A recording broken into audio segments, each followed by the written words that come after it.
Filmu studijā Rija tapusi pilnmetrāžas animācijas filma Lotte un Mēnesis akmens noslēpums, kas būs turpinājums stāstam, kas tika apkopots 2006. gada animācijas filmā Lotte no izgudrotāja ciema. Cik ilgs darbs un laiks ir ieguldīts tieši pie Lottes? Tā pusotrs gads. Pusotrs gads tas ir... Dienā. Tas ir ilgs laiks. Bet tas ir tikai mans ieguldījums. Es jau tas ir tikai pusi no tiem foniem apmēram, jo viena daļa ir Igaunijā. Nevis par to filmu laikam, pusotrs vai 2 gadi, Renāri, kā tu 2? Vai pusotrs? Pie 2.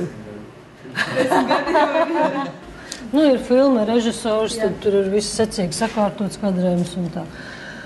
Viņš man tādu švīkas atsūta tādus ļoti konkrētus puķis. Man ir bijis, man žēl, man nav saglabājies.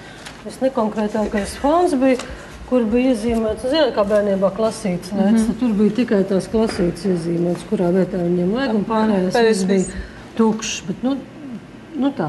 Tad tas, kas man tad jāievērt, tas nosacījums ir tas, ka šeit notiek kustība, tad es to kalnu var zīmēt tikai šādu un nekādu savādāk. Te ir tas izējas materiāls, ko es esmu dabūjusi, kā sākumu.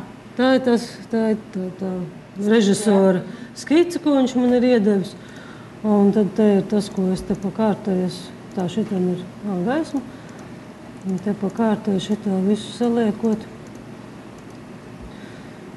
Šitos lieksim ārā. Te tas viņa ceļš ir parādīts, te ir skaidri norādīts tātad, kur viņš iet, un ko es nevaru aizlikt ar kokiem aizaudzēt, jo tad, lai viņi, man vajag saglabāt te to taku, te viņš ir akmeņs norādījis un ūdens apmēram. Tāds pārāk nekādas konkrētības nav.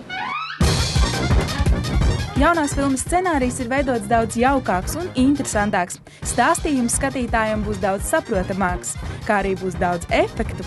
Tāpat kā iepriekš, arī šī filma taps sadarbībā ar Igaunijas kolēģiem. Atšķirībā no parasta operatora es nefilmēju cilvēkus vai dabu, bet es pats izveidoju ainu un tad viņu nofilmēju. Mans uzdevums ir salikt visu pareizā kārtībā, un arī ir ainas, kur ir tēls aiz galda aiziet, tad jāliek galds priekšā, vai skrien pa ceļu, tad jāskatās, lai viņš skrien pa ceļu, nevis aizskrien kaut kur garām, jā. Jo citreiz gadās, ka nesakrīt tas sākotnējais. Tā ideja, jā, un pēc tam ir to, kā tas izskatās. Varbūt tas ceļš nesakrīt citreiz, kā uzzīmēts fonā un kā ir uzzīmēts animācijā šeit. Jaunajā filmā tiek kombinēts 3D kopā ar zīmēto 2D, radot filmas vidi trīsdimensionālu. Kas attiecās uz 3D kombinēšanu, tas ir sarežģītāk, jo te ir ļoti jāievēro, kura kārta nāks kurai priekšā, lai, piemēram, šeit Lotte apsēstos uz moču, viņa jāliek kāju vienā pusē, kāju otrā pusē mocim, un viņai stūrs.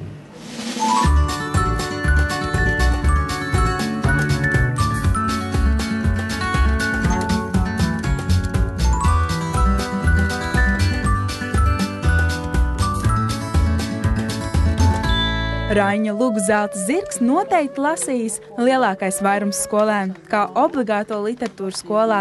Savukārt animācijas filma Zelta zirgs būs domāta visai ģimenei. Protams, tajā ir ietvertas filozofiskas idejas un domas, kuras maziem bērniem iespējams nebūs saprotamas. Kādēļ patīk Zelta zirgs vai ir interesanti? Jā, tas ir viens no favorītiem, kas gaidīju, jo tur ir ļoti skaisti tēli. Tad šobrīd zīmē viņu kā viņi skrien, jā? Jā, tad arī pagaidām palīdzināt skicītas vārēpus, kā tur, kas tur. Zelta zirgs priekš maniem, tas var teikt, ir mūža darbs un īstenībā viena no smagākajām filmām, jo no tās pirmās idejas laikam jau 10 gadi, kad mēs uzsākam to darbu, un tur mainījās scenāristi un daudz visādas sarežģītas lietas ir bijušas un cilvēki mainījušies, un šobrīd varētu teikt, ir ideāls scenārijs, jā, lai gan viņš, protams, nav 1:1 attiecībā pret Raini Lugu, jo tomēr mūsdienas ir mūsdienas, jā, tomēr tā ir koprodukcija, kurā ir tātad 3 lielvalstis, tātad Latvija, Luksemburga un Lietuva.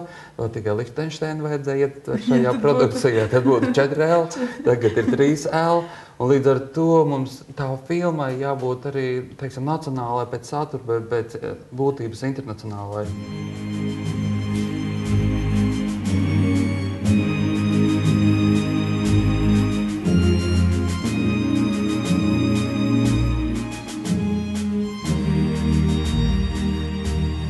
I'll be